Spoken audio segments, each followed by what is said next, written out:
ఆరోగ్యాభిలాషులందరికీ మా హృదయపూర్వక ధన్యవాదములు.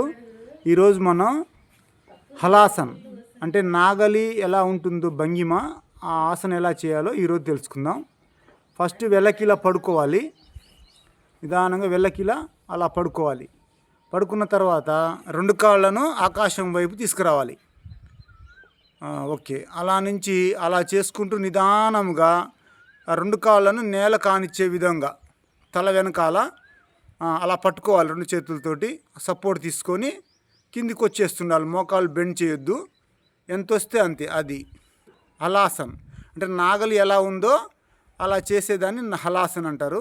ఉండగలిగినంతసేపు ఆసనంలోనే ఉండాలి. ఈ ఆసన స్థితిలోనే మనకి రిజల్ట్ మొత్తం.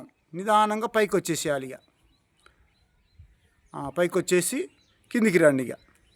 కిందికి పడుకోండి. విశ్రాంతి స్థితి. ఇది మెడ నొప్పి ఉన్న వాళ్ళు, నడు నొప్పి ఉన్న వాళ్ళు చేయకూడదు. కొద్దిగా యంగ్స్టర్స్ ఎవరైతే బాగా మన ఫ్లెక్సిబిలిటీ పెరగాలి అనుకున్నప్పుడు ఈ యొక్క హలాసన్ని నిదానంగా సుఖాసనలోకి వచ్చేసేయండి. నిదానంగా రావాలి. అందరికీ హృదయపూర్వక ధన్యవాదములు. నమస్కారం. Thank you.